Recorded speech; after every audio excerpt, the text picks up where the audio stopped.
the alley-oops at Kezar to the glory days at the stick. From who's got it better than us to brick by brick. It's always the 49ers way, from off-season to game day. Yeah, we talk back. It's the 49ers Cutback.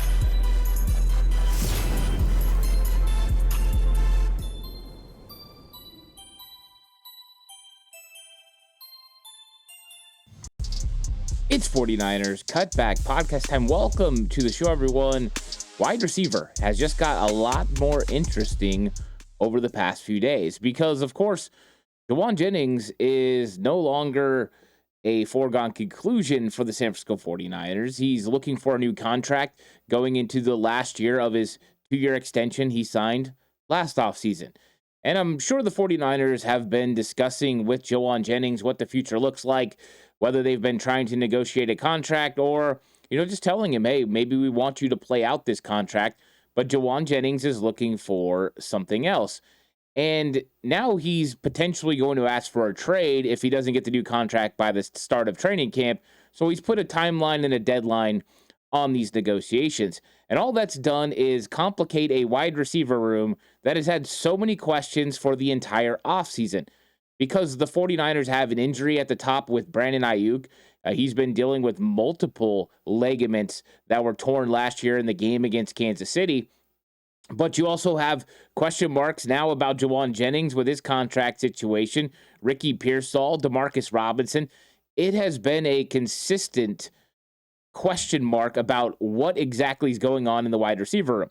And then you throw on top of that, you have to fill out a wide receiver room that can be competitive, that can go out there and make some plays for Brock Purdy. And so there's going to be training camp battles across the board. We've got a mixture of veterans, maybe that haven't played as well as people have hoped in their career. You've got young guys who are looking to establish themselves in the league. And then you've got all these question marks about some of your key contributors. Who's going to step up? Who's not going to step up? Well, we're going to find out because training camp is next week. And with that being said, there's going to be a lot of opportunities for these players to go out there and prove it. And if Jawan Jennings isn't going to be on the field, well, that means even more opportunities for some of these other players to go out and compete.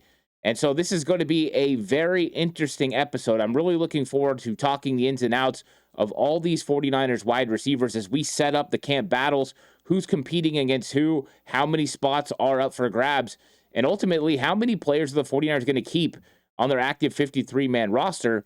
There's a little bit more to that because there's some special teams implications as well with a couple players. So please like and subscribe to the channel if you haven't already. I'd really appreciate it. If you're listening on audio platform, 49ers Cutback on Believe Network, please give it a 5-star rating. This episode is brought to you by Bet Online. So if you are going to bet with Bet Online. Bet Online continues to be your number one source for all your sports betting action. And with baseball season in full swing and football season around the corner, Bet Online has more ways to stay in on the action with the latest odds, news, and scores, even live in-game betting. From MLB, UFC, to tennis and NFL futures, Bet Online remains your choice for sports wagering info. In between games, head over to the Bet Online casino with all the top Vegas-style games, including poker and live casino. Head to the website today and take advantage of their industry-leading VIP program with level-up bonuses and weekly cash boosts. Bet Online, the game starts here. And where I'm going to start is at the top of this 49ers roster because, we had the news last week, and I did talk about this on the channel. Brandon Aayuk, potentially ahead of schedule. Matt Mayoko comes out and says, hey, there's a chance he could be ready for week 1. It's probably more unlikely. The 49ers would like to be, more precautious with him and not push him too soon to come back. But all signs are pointing towards Brandon Aayuk is trending in the right direction, is probably going to be back sooner than originally anticipated.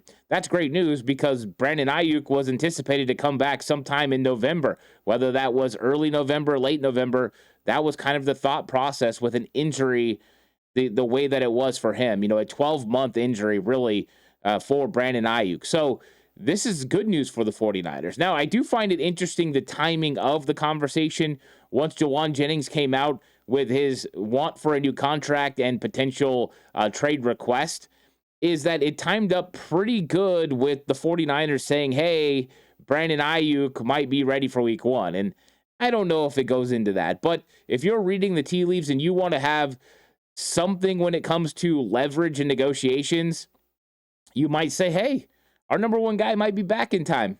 And that did, they got out in front of it. That did precurse, Jawan Jennings coming out and saying, hey, he wanted a new contract. Of course, Adam Schefter and, all the insiders were reporting that earlier in the week.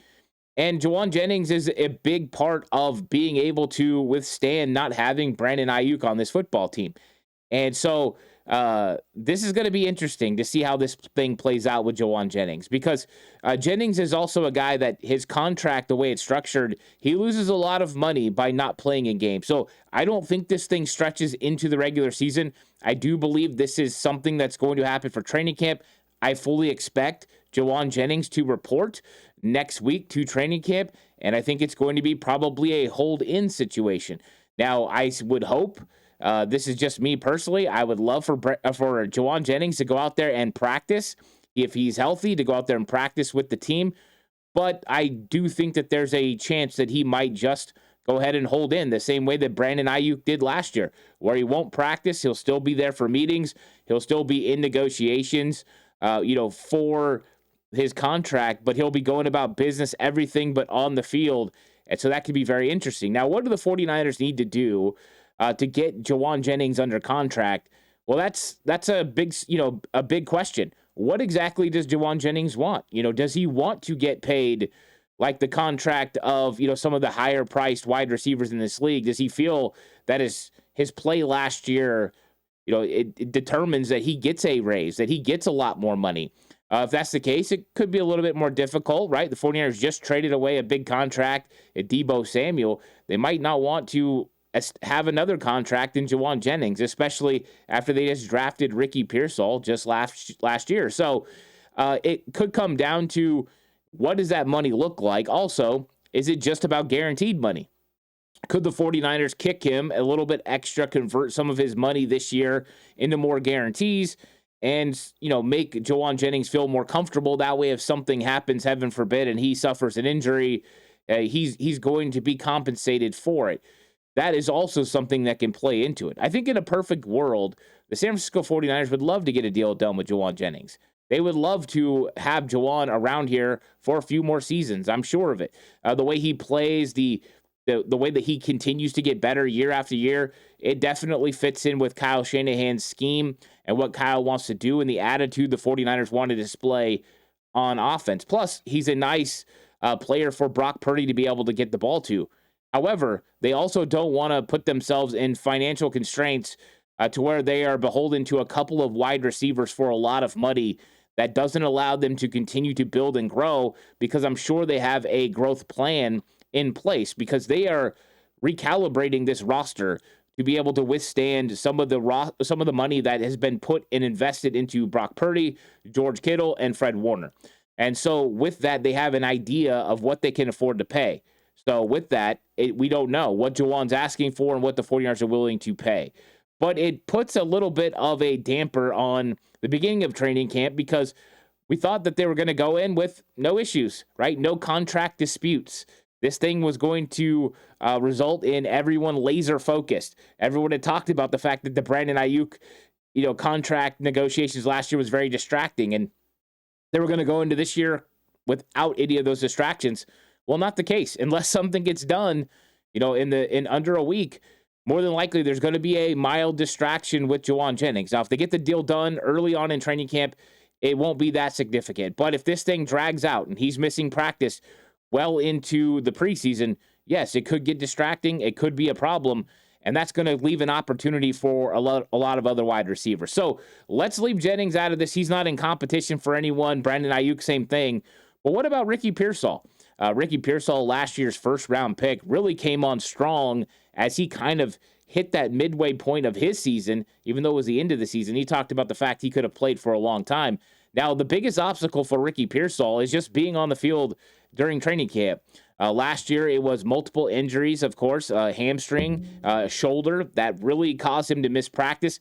I was out at training camp. I saw him a couple of times, and so he looked good when he was out there, but it wasn't consistent enough. He just wasn't out there a lot. And I think that made a lot of people nervous and concerned. But when he got into the season and, overcome the obstacles right before the season, he was able to produce on the field. And I don't think he's in competition for a starting job. I believe he's going to be the starting Z receiver week 1 in Seattle. So I don't think competition for him. His biggest obstacle is he going to be healthy? Is that hamstring going to be right for Ricky Pearsall? I think it's going to be. I think he's going to be ready to go. We'll see how that goes, though. That's kind of like a little bit of optimism on my part. Then Demarcus Robinson. I don't think Demarcus Robinson is actually in a training camp battle either. I think that he's the 49ers' third wide receiver heading into the season because of his versatility. Jawan Jennings, Ricky Pearsall, Demarcus Robinson can all play all 3 positions. X, they can play Z, they can play the slot. You can move those guys around. And are they as good in one area than the other? No, but Demarcus Robinson can be a consistent X while Brandon Aayuk's out. Of course, it's complicated because he's now pleaded no contest to his DUI arrest that he had last season. And now the NFL is probably going to come down on him with some sort of a suspension, more than likely a 3-game suspension. At least that was what was reported a couple of months ago by Matt Mayoko. The league has yet to make the full suspension, but that's probably because they're waiting for the conclusion of his legal issues. So now that that's happened, there's a likelihood Demarcus Robinson is going to miss the early parts of the season.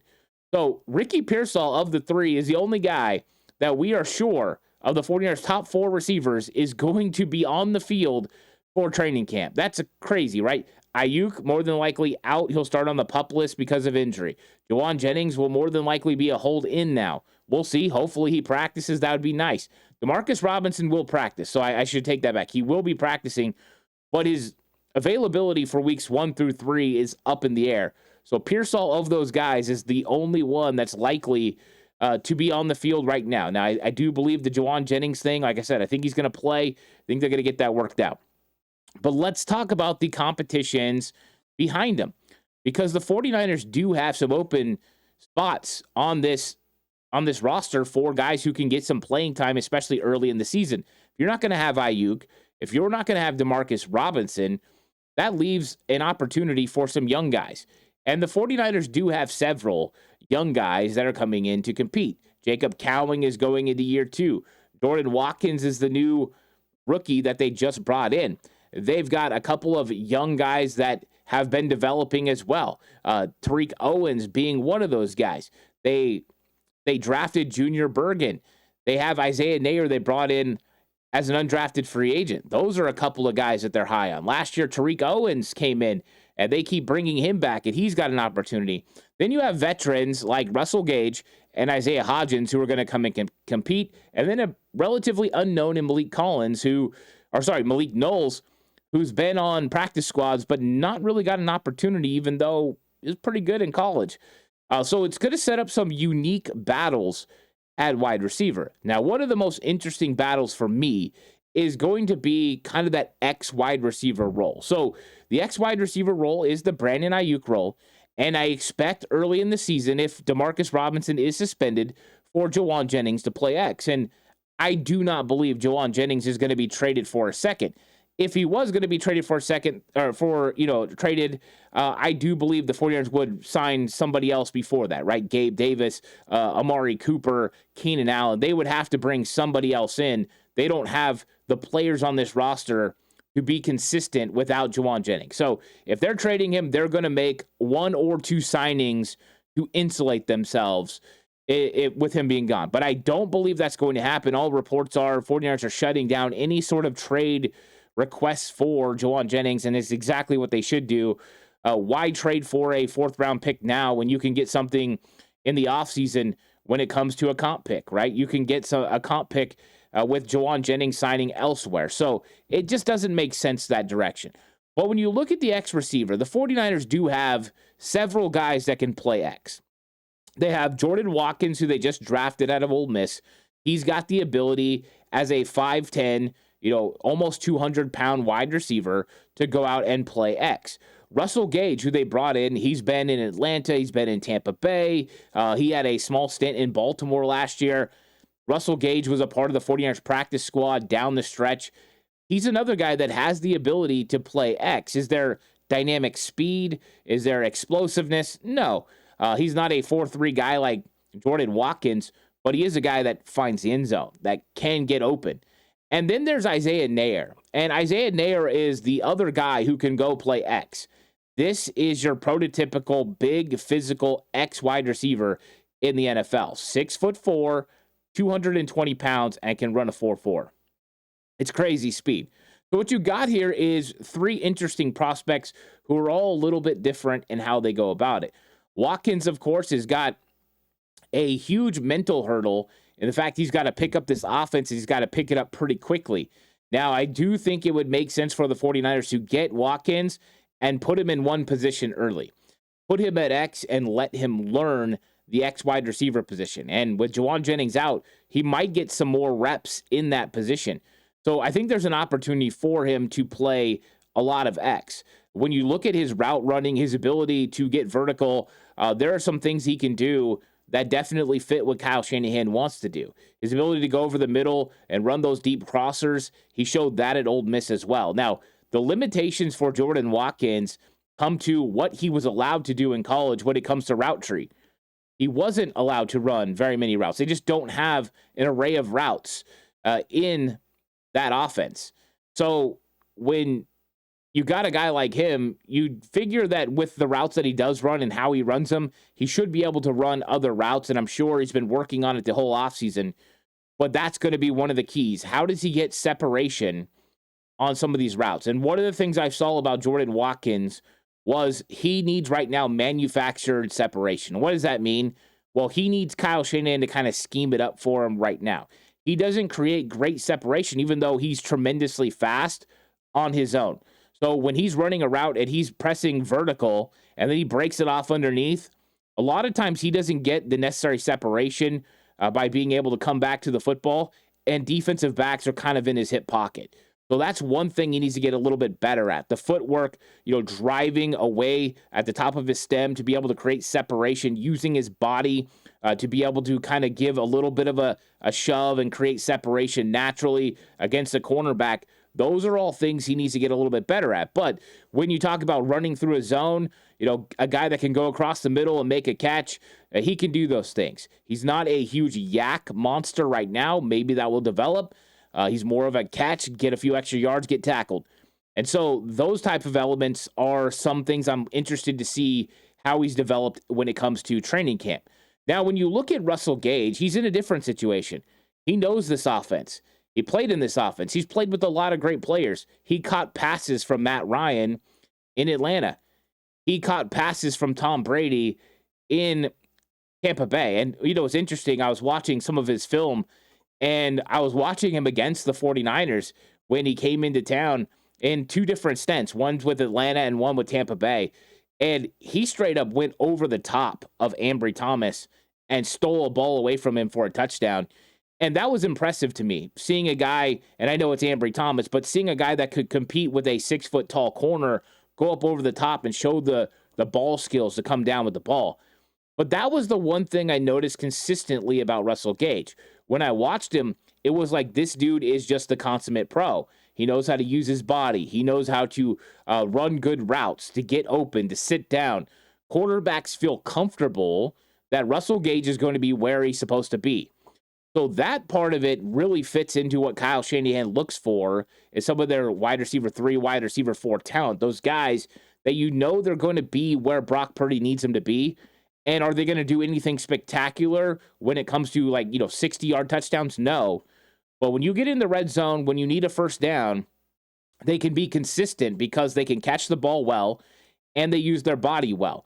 And all you have to do is go watch Russell Gage's red zone targets, and you will see a player that makes plays over the middle of the field through fade routes, run and shake routes, and getting open towards the outside. He can catch outside the numbers. He does a really good job of finding a way to make plays along the goal line and in the red zone. And that's one place the 49ers need to get better. So I think that there is an opportunity for Russell Gage because I do believe he has versatility to play all three positions. I think early, especially with some of the Jawan Jennings things going on, I think he's going to get some opportunities at X as well. So that's why I put him in a competition with Jordan Watkins.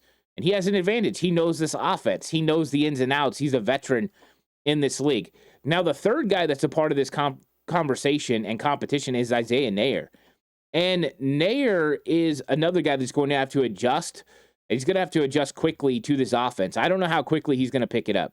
The one thing Nair has going his direction that nobody on this football team has is the size and speed that he's going to be able to play. He is bigger and he is fast for his size.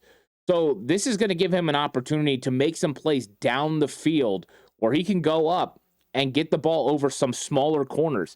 If he can do that consistently or show some highlights, there's an opportunity for him to get there. This is the guy you want to work, right? This is the guy you want to be able to run all the routes, but he's still raw. He's got to develop in his route running. He's got to develop in catching the football and being more consistent with his hands. Sometimes he allows the ball to get into his body. Sometimes he has some unnecessary and unforced drops. Those are some areas he needs to get better at. So there's some elements to his game that need to get a little bit better. I do like the fact he can use his big physical body to create separation, and I'm sure that's one of the things the team is going to harp on. Coach Leonard Hankerson's going to be working on Nair catching the football. But how quickly is the football game going to slow down for Isaiah Nair? It's going to come down to how quickly can he pick up this offense. That's when the game starts slowing down, when you understand where you're supposed to be and what you're supposed to do. So I believe the 49ers like Nair, but how quickly is he going to translate is going to be one of the biggest question marks. But he has an opportunity, and with Jawan Jennings potentially sitting out, this could give him an opportunity to get some reps where he normally wouldn't get as many in training camp. Now, 49ers do work these guys through, and we'll see what happens. If he starts making some plays, maybe he'll get some more opportunity. I do believe Jordan Watkins is the leader in the clubhouse, but I will say this. I am impressed with Russell Gage's awareness and ability to make plays when they have to make plays, and I think that's something that we're going to see throughout training camp in the preseason that might just catch Kyle Shanahan's eye is what Russell Gage can do in those situations. The fact he was there all the into the season, I think that's going to play a big part in it as well. Now, when you look at the slot position, I think that there are three players, and of course Russell Gage can play it, Watkins can play it, but I think there's three other players that are a little bit on the same page when it comes to playing that slot: Jacob Cowing, Junior Bergen, and Malik Knowles. And, you know, when you look at Jacob Cowing, this has got to be his year to shine. And I think there's going to be some reps for him at X, at Z, at slot. I think he's going to have opportunities at all three areas. And he's got the ability to stretch this thing vertically. And I believe he's got a more extensive route tree than Jordan Watkins does. So he's coming along a little bit in a different situation where he's been a part of this team already. He understands the ins and outs. He understands what the offensive scheme needs to be. So I look for Jacob Cowing to have a step forward. I look for him to get a lot of reps. I think that he'll probably get a lot of reps in the base 49ers offense behind Ricky Pearsall. But I think there's going to be some opportunities to see him out there with Ricky Pearsall. He's going to play X, Pearsall Z, and vice versa. So I do believe he's going to have an opportunity. When it comes to Junior Bergen's going to be competing with Jacob Cowing in a couple of areas. Number one, he needs slot snaps. He needs to play the slot at training camp because he's got to prove to Kyle Shanahan that he can be an offensive weapon. Right now, we know Junior Bergen is going to be competing to be a kick returner, punt returner. But to make this team, Kyle Shanahan has said in the past, you have to be able to contribute at one of the positions on offense or defense. You can't use a roster spot on just a returner unless you are Dante Hall, right? You are one of these guys that just absolutely blow the roof off every time you touch the ball. Then we'll figure it out. So Bergen has that avenue, or he can do something when it comes to the offense. And I think Junior Bergen has showed some ability in space, catching the ball over the middle, getting some yak yardage. He's available. He can do that. He has the ability to do so. But also some of the jet sweeps, some of the counters, the quick screens. Those are elements that Junior Bergen needs to really do well in. And those are direct competition to what Jacob Cowing's going to do, right? Slots, quick screens in the slot, the ability to catch the ball over the middle, some yak yardage, using the speed, going vertical. They're going to be competing there. And that's why I put Malik Knowles in that competition as well. That's some of the things that he does well. Catches the ball in the quick screens, uses his vision to be able to get extra yards. He's also a return guy. So Malik Knowles is in a competition with these guys as well, and he's got to be able to create in some of those unique ways. Cowing, Bergen, and Malik Knowles, they all got to do that because even though I think Cowing is the better of the route runners of all of them, I think they all have some unique skills that are going to play into how they play during training camp. Now, what about your big bodies? You got Isaiah Hodgins, who I didn't bring up yet. You got Tariq Owens and Isaiah Nair. And I brought up Nair earlier. But when you're looking at Hodgins and Owens, you're looking at two guys that are over 6 foot, that are big and physical, that play probably very similar type of body style to Jawan Jennings. Now, Tariq Owens has been playing X receiver. Isaiah Hodgins is going to be a big slot. But I think that there's not room for both of them on this football team. I think that the 49ers are looking for someone to fill the Chris Conley role, which is the guy that's a big body receiver that can go out and make some catches, but can also do the dirty work and block. We've seen Hodgins be able to do that. Go back and he watches film with the New York Giants, and he is able to get open and convert on third down and win in the red zone and use his body and pretty physical in the run game. With Tariq Owens, it's a really super raw prospect that has been slowly developing for the 49ers. From last season's rookie minicamp to what we saw in the end of training camp, the middle of training camp because he got injured, there was a big difference. And of course, the 49ers felt invested enough in Tariq Owens to bring him back to the practice squad once he had healed from his thumb injury. And I think that they like him, but they've got to determine whether he can help this team. I think there's a likelihood Tariq Owens ends up on the practice squad again for the 49ers. I think that this is going to be a long-term development situation for Tariq Owens. So I do think Isaiah Hodgins has a unique opportunity to compete in the slot. This is where he could start competing with a guy like Malik Knowles as well. So when you're looking at the 49ers wide receiver situation, you have a lot of young players, especially rookies, right? You have 3 rookies that are going to be competing: Jordan Watkins, Isaiah Nair, and Junior Bergen. You have a couple guys that have only been in the league for a couple years: Malik Knowles, Jacob Cowing, Tariq Owens. It is an extremely young room. So besides Aayuk, Jennings, and Robinson, your veterans are Hodgins and Russell Gage. I think Isaiah Hodgins and Russell Gage are going to have an opportunity to make this team. And I know that's probably going to surprise a lot of people because people have been saying, more than likely Gage is going to get cut. They like Hodgins. But I think there's something to the way that Russell Gage runs routes and the way he gets open and his efficiency in the red zone, that he's got more of an outside chance than people think. I believe he's a far better player than Trent Taylor was, and the 49ers elected to keep Trent Taylor around. Am I saying Russell Gage is ultimately going to make this 49ers 53-man roster? That's not what I'm saying. What I am saying is I believe he can impress enough that the 49ers can put him in a role to where he starts on the practice squad, but they elevate him early in the season to make some significant plays for this football team, especially with DeMarcus Robinson potentially being out. Because of his versatility, his understanding of the offense, and his ability to win in the red zone and play in the NFL, I think there's a chance. Now, the perfect world situation for the 49ers is these young rookies come in and show up and show out. Jordan Watkins becomes the guy, and he just takes over that role. Jacob Cowing becomes that guy in the slot and really does some dominant things with the ball in his hand. Junior Bergen becomes the returner that everyone's hoping he can be. And he has some spot plays where he's good in screens, makes some plays over the middle, uses that unique vision to create yak opportunities, and blows it up. And Isaiah Nair becomes the player that everyone thought he could be, whether that was Texas when they brought him there, or Nebraska when they brought him there, or the 49ers ultimately when they gave him a lot of guaranteed money to come in as an undrafted free agent. I think that there's a lot to like about Isaiah Nair. And I think the 49ers are invested in him. So this is going to be a very unique battle.